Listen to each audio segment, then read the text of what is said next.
నమ శివాయ హర మహాదేవ శంభో శంకర. అందరికీ నమస్తే. అందరూ కూడా భగవాన్ అనుగ్రహంతో అందరము బాగుండాలి మనసారా భగవాన్ ప్రార్థిస్తూ ఉన్నాను. ఈ రోజున శ్రీ శివ మహాపురాణంలోని కోటి రుద్ర సంహిత మనకి మొదలవుతుంది. కోటి రుద్ర సంహిత గురించి అయితే మనము విందాము. యో ధత్తే నిజ మాయయైవ భువనాకారం వికారోగ్జితో యస్యాయుః కరుణా కటాక్ష విభవౌ స్వర్గాపవర్గావిధౌ ప్రత్యద్భోగ్ధ సుఖాద్వయం హృది సదా పశ్యంతి యం యోగినా తస్మై శైలసుతాంచితార్థ వపుషే స్వస్వన్నమస్తేజశే. ఏ దేవదేవుడు విరాట్ స్వరూపాలను స్వర్గమోక్షాలతో సహా ధరిస్తాడో, ఎవని మాయ కటాక్ష విభమై కృపా సమన్వితమై సమకూడునో, ఏ పరమహంసని యోగులు ఆత్మజ్ఞానానంద స్వరూపంగా దర్శిస్తారో ఆ అర్ధనారీశ్వరునికి, ఆ మహేశ్వరునికి నమస్కారము. కృపాలిత వీక్షణం స్మిత మనోజ్ఞ వక్త్రాంబుజం శశాంకలయోజ్వలం సమిత ఘోర తాపత్రయం కరోతు కిమపి స్మరత్ పరమసౌఖ్య సంచిద్వపు వపుద్వారధరాధర సుతాభజో. పరమసౌఖ్య సంచిద్వపుద్ధారధర సుతాభుజో జ్వలయిత మహోమంగళం. ఆ దేవదేవుని శివుని చిత్తము చంద్ర కళోజ్వల వదనము అందరి మందహాసము సుందరములే. ఆధ్యాత్మిక సౌందర్యమునకు ఆలవాలైన ఆ ప్రభువు ఆ నామక తేజ పుంజము అందరికీ శ్రేయస్సును కూర్చుగాక.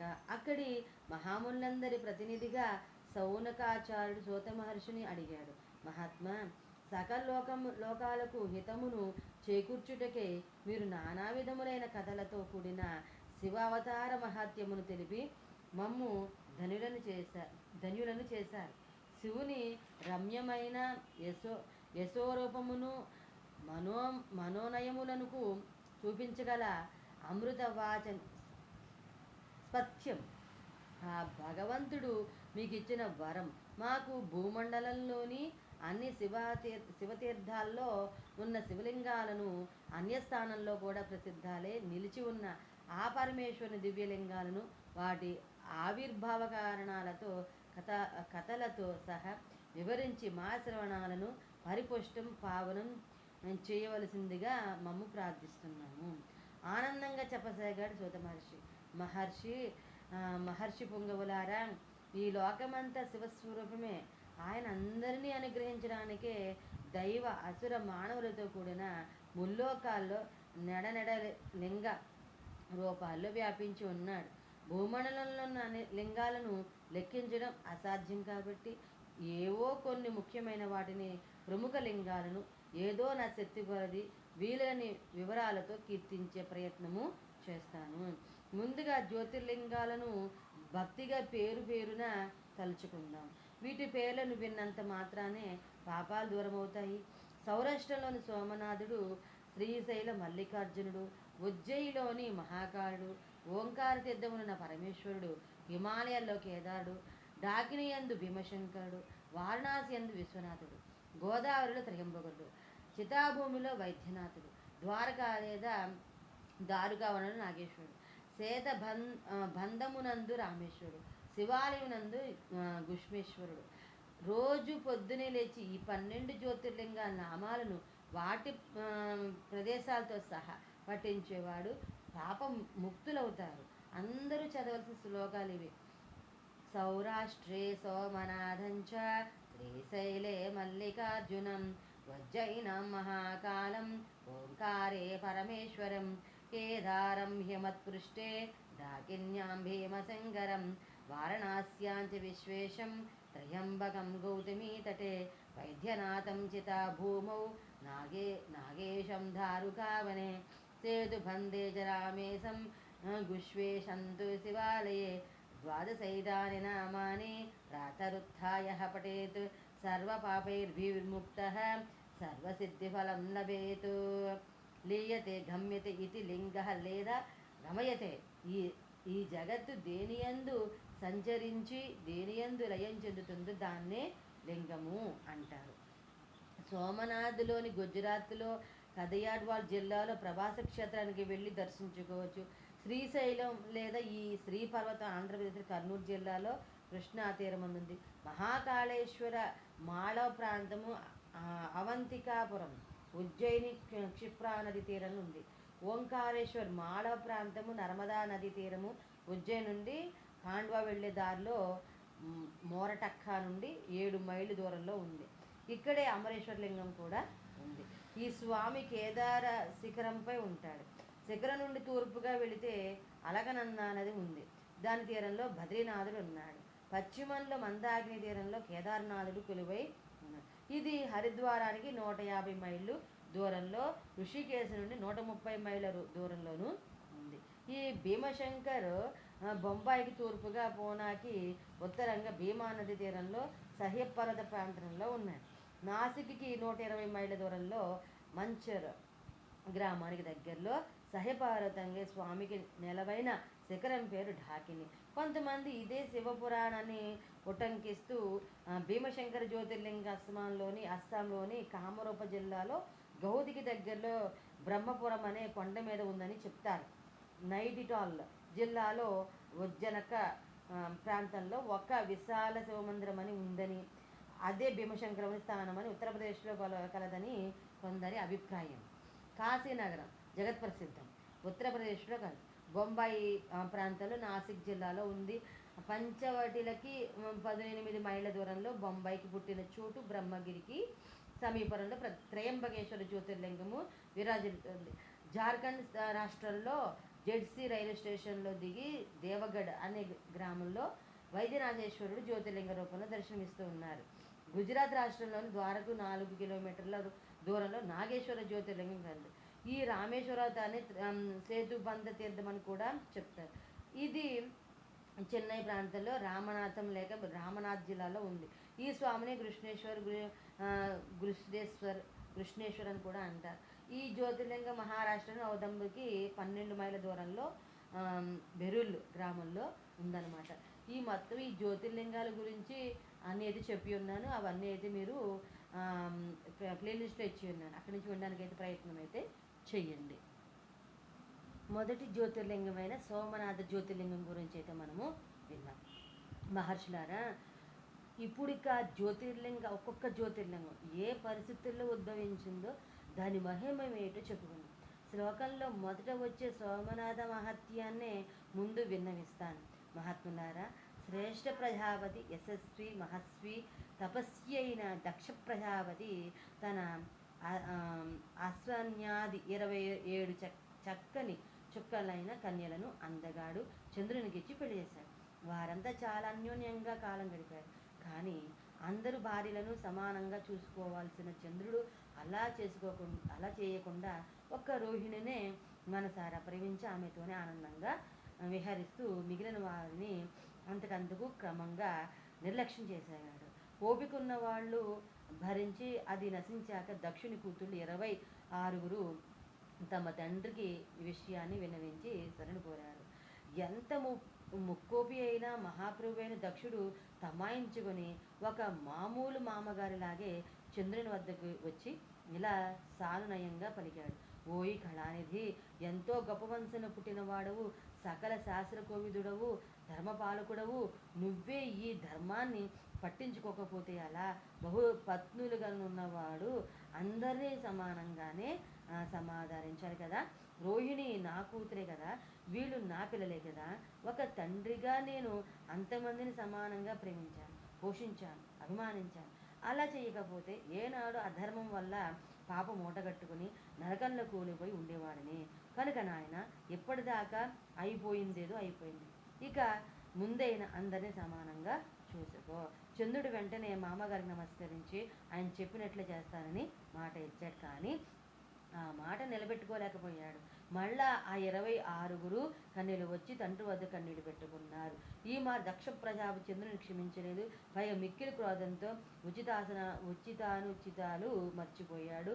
ప్రతి ఆడపిల్లల తండ్రి గుర్తుంచుకోవాల్సిన విషయాన్ని అదే కడుపు చించుకుంటే కాళ్ళ మీద పడుతుందనే విషయాన్ని కూడా మర్చిపోయి సొంత అల్లుడిని ఇలా శపించాడు. చంద్ర, ఒకసారి ఈ విషయం నిన్ను హెచ్చరించాను.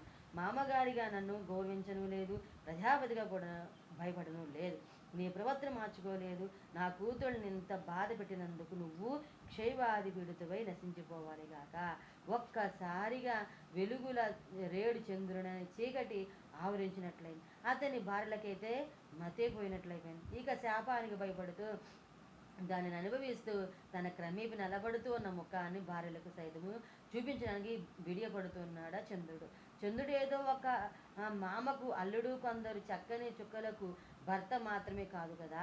రేకి చల్లదనాన్ని, చెట్లు చేమలకు ఔషధి శక్తికి ఆరాతి వెలుగుని ప్రసాదించే దైవ శిఖామణి. ఆయన కనుమరుగు కావడంతో ఏ జీవి మనసునికి పోయి తేలికైపోయింది. చెట్లు మోళ్ళైపోయాయి.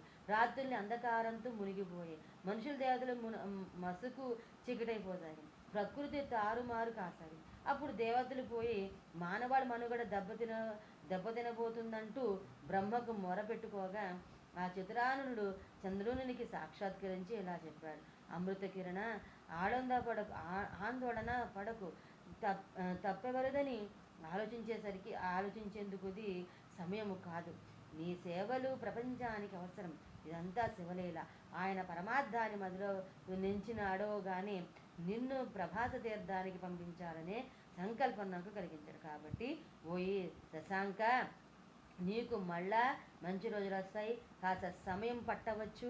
నువ్వు వెంటనే సౌరాష్ట్ర ప్రాంతానికి వెళ్ళి అక్కడున్న ప్రభాస తీర్థంలో నివాసం ఉండి భక్తి శ్రద్ధలతో మృత్యుంజయ మహామంత్రాన్ని జపిస్తూ ఉండు. పరమశివుడు వచ్చి కనిపించి నిన్ను కదిలించేదాకా జపతపాలకు ఆపకుండా చెయ్యి. కరుణాళుడైన కైలాసనాథుడు కాపాడతారు.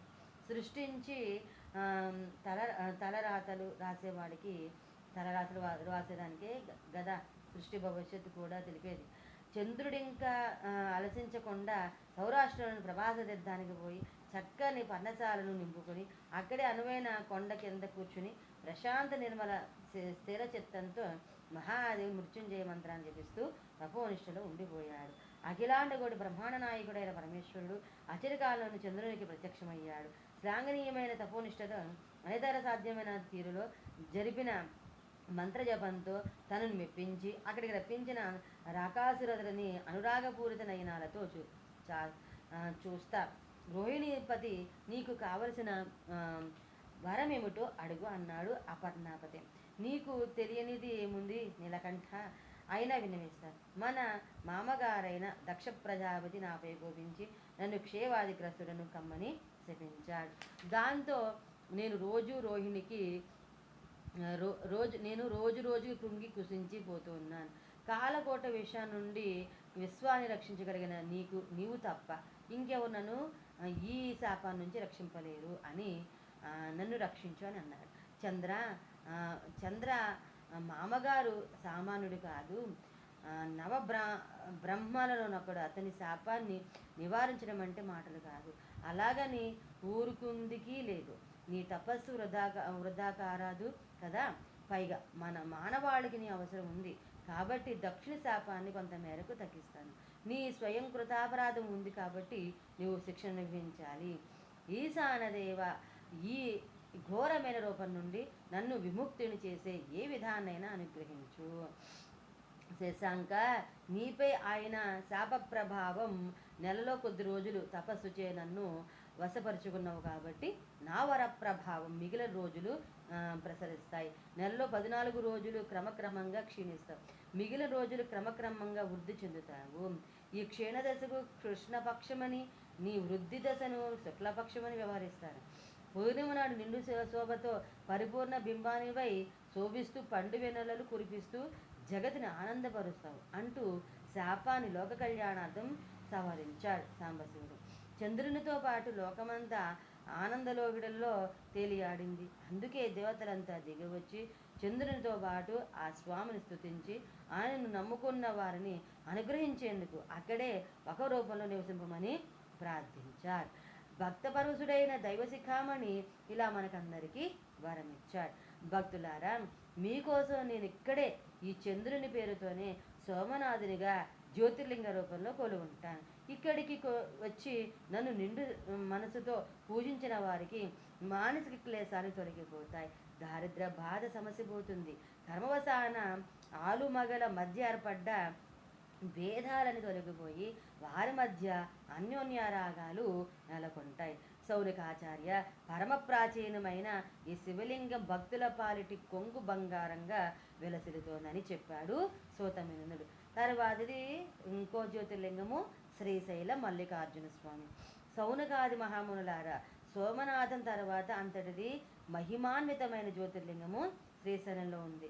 ఇదొక మహాద్భుతమైన క్షేత్రం.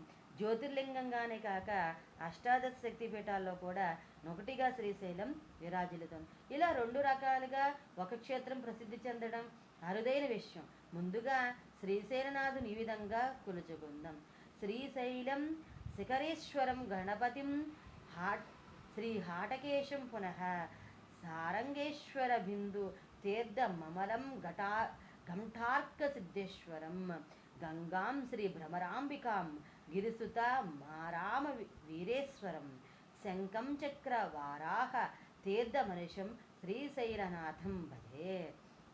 మహామహనీయులారా, సాక్షాత్ పరమశివుడు తన అర్ధాంగితో సహా కొలువైన భూలోక కైలాసం ఇది. దీనికి సంబంధించిన కథలను చెప్పడం వినడం కూడా పుణ్యప్రదమే. పూర్వము చంద్రవతి అని పేరు గల సకల పుణ్యరాశి తపఃఫలితంగా ఇక్కడికి శివుడు వచ్చి మల్లికార్జునుడైనాడని చెప్పారు. ఈమె పుట్టగానే ఈమె తండ్రి అయిన మహారాజు జైత్రయాత్రకు వెళ్ళాడు. 16 ఏళ్ల తరువాత దిగ్విజయంతో తిరిగి వస్తున్న అతనికి అతిలోక సౌందర్యవతి అయిన ఒక కన్య కనిపించింది. కామాంధుడై ఆమెను చెరబట్టబోయిన రాజు ఆమె అతని కూతురేనని తెలియదు. చంద్రవతి ఎంత చెప్పినా వినిపించుకోలేదు. ఆమె మహాభక్తురాలు. చిన్నప్పటి నుండి కృష్ణా తీరంలో శివుని కోసం తపస్సు చేసిన తపోనిధి కావడంతో ఆ నదిలో ప్రవేశించి అక్కడికి కూడా తన వెంటబడి వచ్చిన రాజుని పచ్చల బండవై పొమ్మని శపించింది. రాజు నశించాడు, రాయి మిగిలింది. చంద్రవతి ఒక రాజ్యంలోనికే పోలేదు. కృష్ణానది సమీపానే మహాశివుని పూజిస్తూ అక్కడే ఉండిపోయింది. ప్రతినిత్యం ఆ నదిలో స్నానం చేస్తూ మహేశ్వరునిపై ఎన్నో మధుర మంజులమైన కీర్తనను స్వయంగా కూర్చి పాడుతూ ముక్కండిని మురిపించింది. ఆ వనసీమలో దొరికే వివిధ రకాల పుష్పాలను తెచ్చి మాలలుగా వచ్చి మహాశివునికి మెడలో వేస్తూ మురిసిపోయింది. వాటిలో తెల్లని బొడ్డుమలలో ఎక్కువగా ఉండేవి. ఆమె నిర్మలమైన మనస్సుకు, అందులోని భక్తికి, స్వార్థలేని ఆపేక్షకి అర్బుడపడ్డ పరమశివుడు ఆమెను తరింపజేసే ఉద్దేశంతో సాక్షాత్కరించాడు. చంద్రవతి ఆశ్చర్యపోయింది. తనకంతటి భాగ్యమా అందుకుంది. ఆ దివ్యమంగళ స్వరూపం వీపునంతా పరుచుకున్న జటపాయలు వాటిలో కొన్నింటిని తెగగా బంధించగా వాటి మధ్య పరవళ్ళు తొక్కుతున్న గంగ జటాజూటానే కలంకారంగా వెన్నెల వెలుగును కురిపిస్తూ ఉన్న జాబిలి నుదుట విభూతి రేఖలు, వాటి మధ్య అస్పష్టమైన తిలకము, మెడలో సర్పాల హారాలు, అవి కదిలినప్పుడు కనిపించే కంఠ విపర్ణత, మేన మెరిసే పులిచర్మం, కంట కురిసే కరుణారస వృష్టి, ఒక చేత నిలిచే త్రిశూలం, మరొక చేత మ్రోసే ధమరుకం, వీటన్నింటినీ సమాహారమైన జగత్ కళ్యాణ స్వరూపంతో తన ఎదుట సాక్షాత్కరించిన స్వామిని తనివి తీరా చూసి భక్తితో ఆయన పాదాలకు ప్రణామం చేసి ఆయనపై అప్రయత్నంగా మనసు నుండి ఉబికి వచ్చిన కీర్తనను పాడింది. తరువాత తాను స్వయంగా గుచ్చిన మల్లెల దండతో ఆయన కంఠసేవను అలంకరించింది. మరలా కొన్ని పూలను పట్టుకొని ఆ పరమేశుని పాదాలపై పడిపోయింది. పరమేశుడు ఆమె ముగ్ధభక్తికి పరవశుడై ఆమె తలపై చేయి వేసి మృదువుగా ముద్దుల కూతుర్ని గారం చేస్తున్నట్లు ధ్వనిస్తూ ఇలా అన్నాడు: బాలమణి, నీ భక్తికి లొంగిపోయాను. నిష్కల్మషంగా ఏ తాపత్రయము, ఆశా కోరిక లేకుండా నీవు చేస్తూ ఉన్న సేవకు సంతోషించాను. నీకేం కావాలో కోరుకో, ప్రసాదిస్తాను. జగదీశ్వర, నీవు అనుగ్రహించి నాకు కనిపించడమే నా జన్మకొక పెద్ద వరం. ఇంతకంటే ఇంకేం కావాలి నాకు? అయినా ఒక చిన్న ఆశ మాత్రం ఉంది. నేను తయారు చేసిన బొడ్డుమలల మాల నీ జటాజోటానికి రత్నంలా భాసిస్తూ ఉన్న నెలవంకకు కిందగా సిగ చుట్టూ అలంకారంగా ఇమిడిపోవాలి. ఇంకా ఈ మాల ఎప్పటికీ వాడనిది అయి నిత్య శోభతో నూతన వాసనను విరజిమ్ముతూ ఉండాలి. అంతేకాదు నీకు ఈ దండకి విడదీయరాని అనుబంధం నెలకొని ఉండాలి. ఇలా అనుగ్రహించు ఈశ్వర అని కోరింది. చంద్రమ్మ, నీవనుకున్నది ప్రతి యథాతథంగా జరిగేలా దీవిస్తూ ఉన్నాను. అంతే కాదు, నీవు నన్ను ఇన్నేళ్లుగా ప్రతినిత్యం మల్లికా పుష్పాలతో పూజిస్తున్నావు కాబట్టి ఇకపై నా సిగను శాశ్వతంగా అలంకరించేది మల్లెపూల దండయే. కాబట్టి నేను ఇక నుండి మల్లికార్జునుడనే పేరున వ్యవహరించబడతాను. ధన్యురాలను స్వామి, నీవు భక్తవత్సలుడివి, దయాతరంగుడివి. నాలాంటి అభాగ్యురాలి అత్యల్ప సేవకి పొంగిపోయి వరమివ్వడం ద్వారా మరొక మారు నిరూపించావు మహాదేవా. నిన్ను సేవించుకునేందుకు మాలాంటి సామాన్యులము నీ వద్దకు రాలేం కదా. కనుక నీవే మల్లికార్జున నామంతో ఇక్కడ వెలిసి మాకు కనువిందు చెయ్యి స్వామి అని కోరింది చంద్రవతి. అలాగే నిలిచాడు ఉమాపతి. మల్లిక అంటే మల్లెపువ్వు అర్జున శబ్దానికి స్వచ్ఛమైన, నిర్మలమైన, కాంతివంతమైన స్వరూపం గలది అని అర్థం. పాండవ మధ్యముడు నల్లనివాడైన ఈ కాంతుల వల్లే అర్జునయ్యన్నాడు. మహాములారా, శ్రీశైలానికి సంబంధించి మరొక కథ ప్రచారంలో ఉంది. విఘ్నేశ్వరుడి వివాహ విషయంలో కార్తికేయుడు అలిగి వెళ్ళిపోయినది కౌంచ పర్వతానికి కాదని శ్రీశైలానికని కథ బోధిస్తుంది. కార్తికేయుడు ఇల్లు వదిలి వెళ్ళిపోవడంతో పార్వతీదేవి కొడుకును చూడకుండా ఉండలేక తాను కూడా కైలాసాన్ని వదిలి వచ్చేసింది. వీరిద్దరి కోసం కొన్నాళ్ళు ఎదురు చూసి పరమేశ్వరుడు కూడా కైలాసానికి వచ్చేశాడు. ముగ్గురు ఇక్కడ హాయిగానే ఉన్నారు. కానీ అక్కడ కైలాసం వెలవెలబోయింది. దేవతలు, వినాయకుడు, నంది, భృంగి తదితర ప్రమదగణాల వారు హరిబ్రహ్మలను ముందుండుకొని వచ్చి ఉమామహేశ్వరులు ఎన్నో విధాలా పూజించి స్తుతించి కైలాసానికి మరలి రమ్మని ప్రార్థించారు. అప్పుడు కుమారస్వామిని కూడా ఒప్పించి ఆయన కోసం ఆ కొండపై కూడా ఆది దంపతులు అంశరూపులై నివసించడానికి అంగీకరించారు.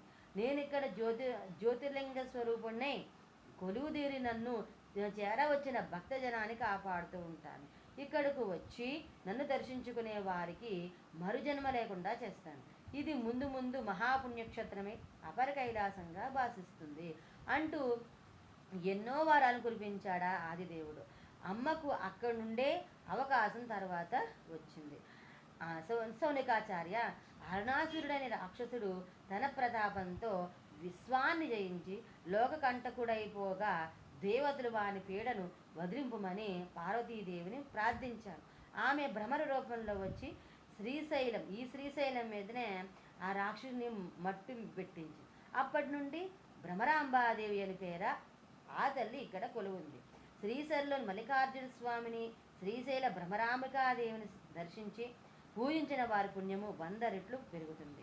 మునింద్రులారా, ఇక 3వ జ్యోతిర్లింగము అవంతిక అని పేరు గల ఉజ్జయిన్లో ఉంది. అది కూడా అరుదైన శక్తిపీఠ జ్యోతిర్లింగాల సమాహార పుణ్యక్షేత్రమే. ఇక్కడి శివయ్య పేరు మహాకాళేశ్వరుడు. ఇక మనం మహాకాళేశ్వరుడు జ్యోతిర్లింగం గురించి అయితే విన్నాం. మునింద్రులారా, దేహదారులకు మోక్షాన్ని ప్రదానం చేయగలిగే రమణీయ నగరి అవంతిక. అది ఆదిదేవుడైన శంకర భగవానికి ప్రీతిప్రార్థం. ఈ ఊరిలోనొకప్పుడు వేదప్రియుడను బ్రాహ్మణుడు ఉండేవాడు. పేరు తగ్గట్టే వేద విశ్వాధ్యాయంలోనే మునిగి ఉండేవాడు. వైద్య కర్మానుష్ఠానమే జీవితంగా బ్రతికేవాడు. ఆయన ప్రతిదినము ఇంటిలోనే అగ్నిహోత్ర కర్మాలన్నిటినీ చేసుకుని శివపూజా తత్పరుడై మెలిగేవాడు. పార్థివలింగాన్ని స్వయంగా నిర్మించుకొని దానికి సకల పూజలు చేసేవాడు. మహాజ్ఞానిగా వేదస్వరూపినిగా పేరుగాంచిన వేదప్రియునికి తేజస్వలులైన తండ్రికి తగిన 4 కొడుకులు. దేవప్రియ, ప్రియమేధ, సుకృత, సువ్రత నామధేయులైన వేదప్రియ పుత్రుల సుఖదాయిక గుణాల వల్ల, వేదశాస్త్ర పాండిత్యం వల్ల అవంతి నగరమే బ్రహ్మతేజ పరిపూర్ణమైనదనడంలో అతిశయోక్తి లేదు. ఆ సమయంలో రత్నమాలా పర్వతంపై దూషణుడను రాక్షసుడొకడు బయలుదేరారు. బ్రహ్మవరప్రసాదితమైన సురుడు ధర్మంపై ధర్మాత్ములపై దాడి చేయగలిగాడు. ఒక పెద్ద సైన్యాన్ని ఆనుకుని అవంతిపుర బ్రాహ్మణుల మీదకి వచ్చాడు. అతని పనువున 4 దిక్కుల నుండి 4 దైత్యులు ప్రళయాగ్ని సమాగ్నిన భయంకరులే వేదప్రియుని ఇంటి మీదకి వచ్చాడు.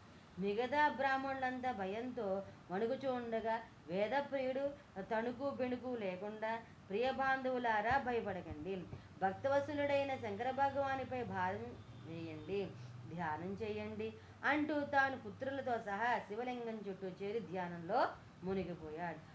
దూషణుడు సేనా సహితుడై అక్కడికి వచ్చి ఎవరిని వదలొద్దు, దొరికినట్లు నరికేయండి అని రంకెలు పెట్టసాగాడు. వేదప్రియునికి ఆయన స్వతునికి ఆ కేకలు వినబడలేదు. వారు సంపూర్ణ శివ ధ్యాన సాగరంలో మునిగి ఉన్నారు. అప్పుడు ఆ కఠినుడు దుర్మాత్ముడు హింసకుడు నగు రక్కసుడు వీళ్ళని ముందు చంపితే మిగతా వాళ్ళకి బుద్ధొస్తుందంటూ వారి పైకి లభించాడు. అప్పుడు ఒక అద్భుతం జరిగింది. పార్థివలింగ స్థానంలో ఉన్న విస్ఫోటన శబ్దంతో శివుడే ఒక వికట రూపధారిగా రక్కసుల గుండెలు వెలిసేలా అరుస్తూ ఆకాశమంత ఎత్తుకి పెరిగి నిలబడ్డాడు. దుష్ట వినాశకుడు సత్పురుషులకు ఆశ్రయదాతయునగు శంకరుడు ఆ దుష్టులతో మేఘగంభీర స్వరంతో ఇలా అన్నాడు: ఓరి కలుడా, నీలాంటి దుష్టులను సంహరించడానికి మహాకాలుడై నేనే వచ్చాను. మీరు ఈ బ్రాహ్మణులకు దూరంగా పారిపోండి అంటూ వారు వెనక్కి కదిలి ఆయుధాలను తీయగానే ఒక ఓంకార మాత్రముననే ఆ రక్కసులందరిని భస్మం చేసి పడేశాడు. రక్కసి మోకల్లో కొన్ని ఇలా బూడిదైపోగా మిగిలిన పారిపోయాయి. దోషుడు మరణించగానే శివునిపై పుష్పవృష్టి కురిసింది. దేవతలు దుందుబులను మ్రోగించారు. వేద ప్రియాది బ్రాహ్మణుల ఆనందానికి అవధులు లేకపోయాయి. ఒకే సమయంలో అసుర సంహారము, సాక్షాత్ దైవ దర్శనము కూడా వనగూడాయి కదా. ఆ దేవదేవుడు బ్రాహ్మణుల వంక ప్రేమగా చూస్తూ మీకేం కావాలో కోరుకోండి అన్నాడు. వారాయన ఎన్నో విధాల కృతజ్ఞత భక్తి ఆనందములు ముప్పదినగా స్తుతించి ఆ ప్రదేశంలోనే జ్యోతిర్లింగ రూపంలో నివసింపమని కోరారు. భక్త పరవశుడైన స్వామి మహాకాళేశ్వరుడే అక్కడ వెలిశాడు. భక్తులు ఎల్లప్పుడూ రక్షించేదే భక్తి భావన ఎల్లప్పుడూ పెంపొంచేదగు ఈ మహాకాళేశ్వర జ్యోతిర్లింగ మహాత్యముని వినిపిస్తాను, అవధరించండి. ఉజ్జయిని ఒకప్పుడు చంద్రసేనుడని మహారాజు పరిపాలిస్తుండేవాడు. ఆయన గొప్ప విద్యావంతుడు, జ్ఞానన్నింటిని మించి గొప్ప శివభక్తుడు, శివతత్వ ప్రచారకుడు. ఇతని భక్తిని దాని సామాజిక లక్ష్యాలను చూసి ముచ్చటపడిన సర్వలోక వందితుడు మణిభద్ర నామధేయుడునకు పరమశివ ప్రధాన పార్షదుడు చంద్రసేనునితో చెలిమి చేశాడు. వాళ్ళు చాలా స్నేహంగా ఉండేవారు. ఒకనాడు మణిభద్రుడు మిక్కిలిగా ప్రసన్నుడై చంద్రసేనునికి చింతామణి అని పేరు గల మణినిచ్చాడు. ఈ మహామణి విష్ణుదేవుని కౌస్తుభంతోనూ సూర్యునితోనూ సమానంగా భాషించేది. ఆ మణిని చూసిన దానిని తలుచుకున్న శుభాలు కలిగేవి.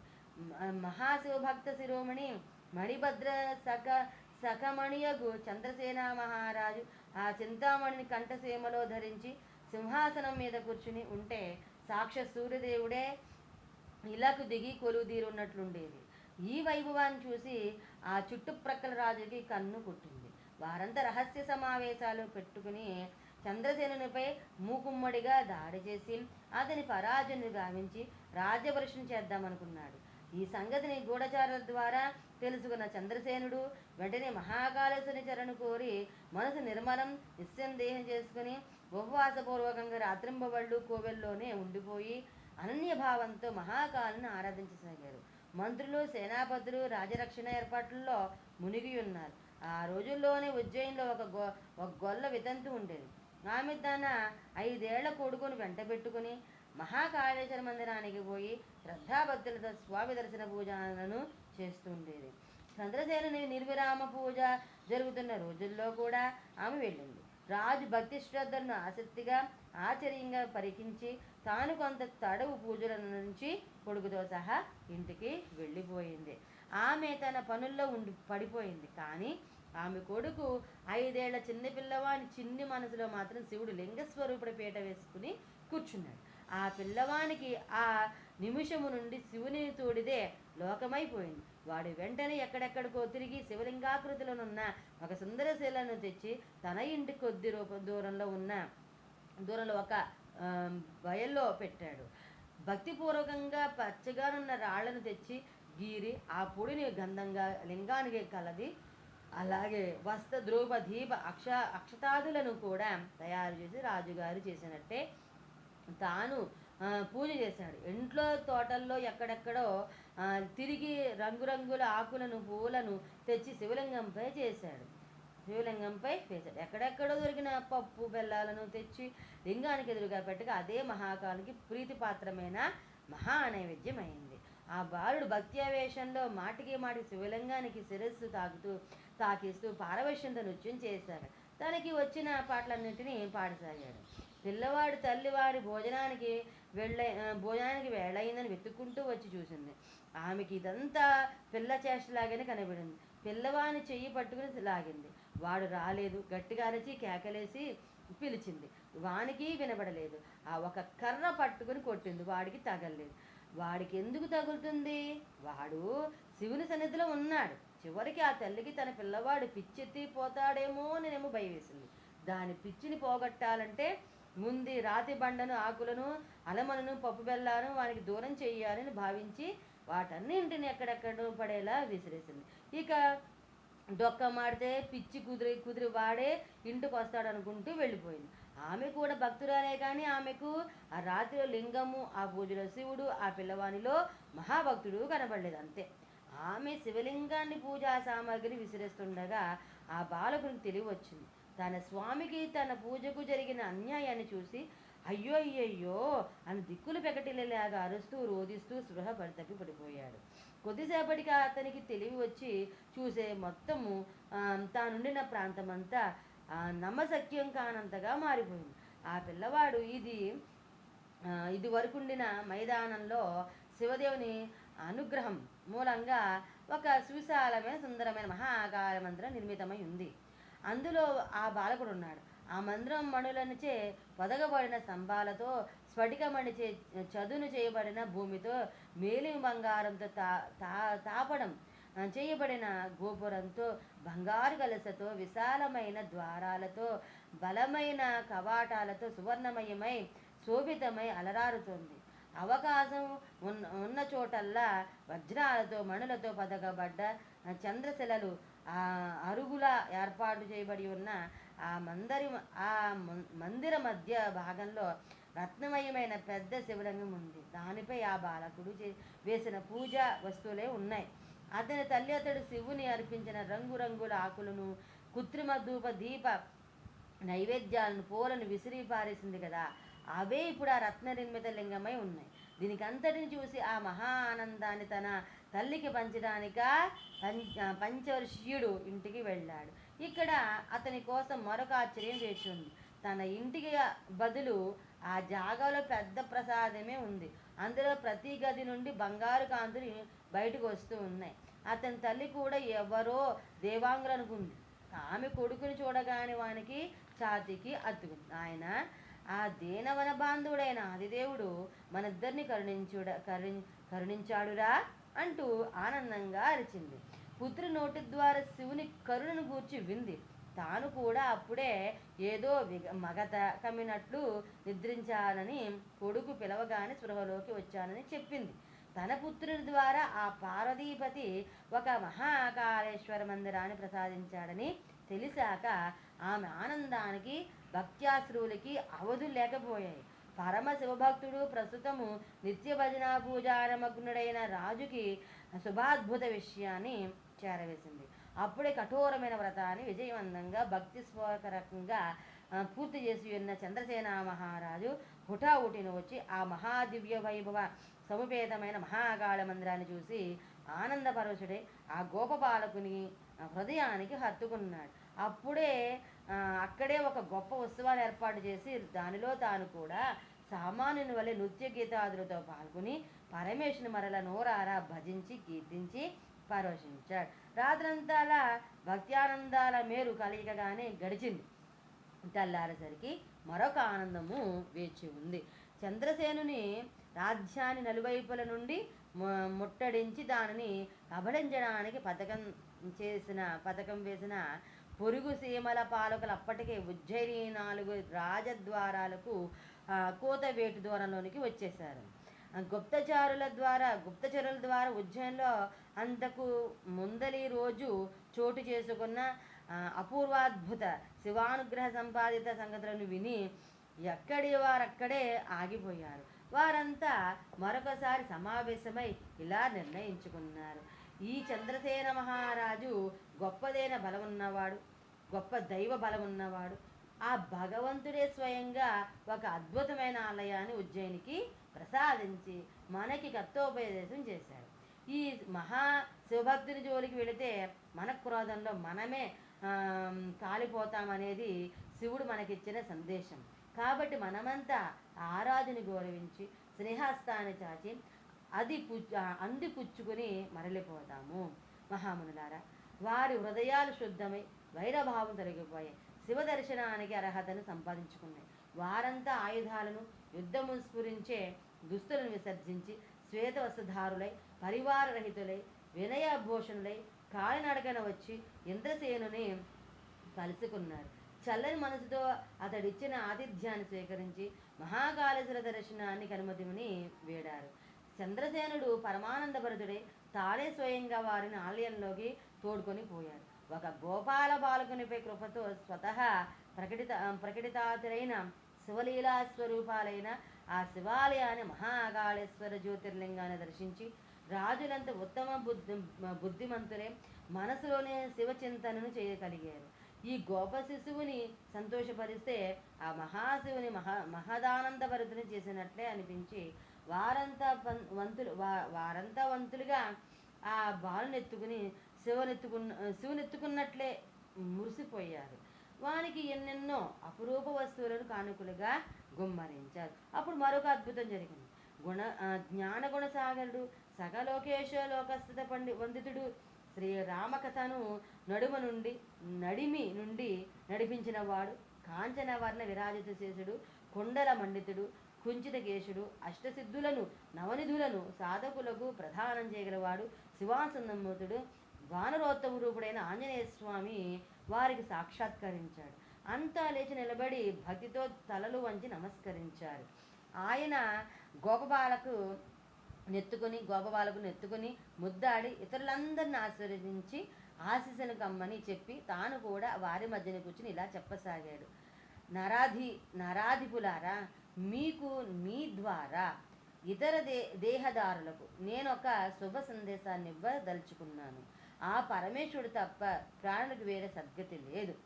ఈ గొల్ల పిల్లవాడు ఆ దేవదేవుని ప్రాణంతోనే శివ పూజను తనకు తెలిసిన రీతిలో స్ఫురించిన పద్ధతిలో చిత్తశుద్ధితో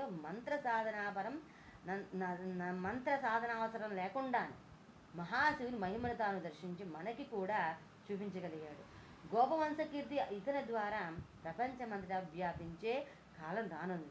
ఇతడు శ్రీకరుడని పేర ప్రపంచ ప్రఖ్యాతి చెందుతాడు. దేహాంతరంలో మోక్షాన్ని పొందుతాడు. ఇతని వంశంలో 8వ అవతారంలో నందుడు అనే పేరునక మహాపుణ్యశాలి జన్మిస్తాడు. శ్రీమన్నారాయణుడు శ్రీకృష్ణునిగా అవతరించినప్పుడు అతని పెంపకంలోనే పెరుగుతాడు. ఇలా వచించి వానరయోధ ముఖ్యుడు మారుతి, అంజనీనందనుడు, అన్నింటి మించి శివస్వరూపుడైన హనుమంతుడు చంద్రసేన మహారాజుకు ఒక మహోపదేశం ఇచ్చి శ్రీకరునికి అనంతానంత శివ ప్రీతికరమైన ఆచార వ్యవహారాలతో కూడిన శివోపాసన ఉపదేశించాడు. తరువాత అందరినీ ఆశీర్వదించి అంతర్ధానము చెందారు. మహర్షులారా, ఈ అవంతికాపురం లేదా ఉజ్జయిని కూడా అష్టాదశ శక్తి పీఠాల్లో ఒకటి అని ఉజ్జయిని గురించి చెప్పి ఉన్నారన్నమాట. తర్వాత మనము ఓంకార పరమేశ్వరుడు గురించి అయితే విందాం. ఓం నమ శివాయ, హర మహాదేవ, శంభో శంకర. సౌనకాది మహామునుల ప్రార్థన మేరకు సూత మహర్షి 4వ జ్యోతిర్లింగాన్ని గురించి ఇలా చెప్పసాగారు. సౌనకాచార్య మహామునులారా, ఓంకారేశ్వర, పరమేశ్వర, అమరేశ్వర నామాలతో ఈ జ్యోతిర్లింగము ప్రసిద్ధి చెందింది. ఈ జ్యోతిర్లింగావిర్భవానికి మూలకారుడు వింధ్య పర్వతుడు. వింధ్యార్థికి ఒకప్పుడు తనకున్న గొప్ప పరత శ్రేణినాథుడు లేదనే అహంకారం పుట్టి అవధి దాటి పెచ్చు మీరి గర్వంగా మారింది. ఆయన తన వద్దకు వచ్చిన వారందరి నాకంటే గొప్ప కొండల దేవరను మీరు కనీ విని ఎరుగుదురా అని అడుగుతుండేవాడు. ఆయన వచ్చిన వారు దేవతలు మహర్షులు కూడా వీనితో మనకెందుకులే అనుకుని లేరు. వింధ్యాద్రి నిన్ను మించిన వారు లేరు అనేసి వెళ్ళిపోయేవాడు.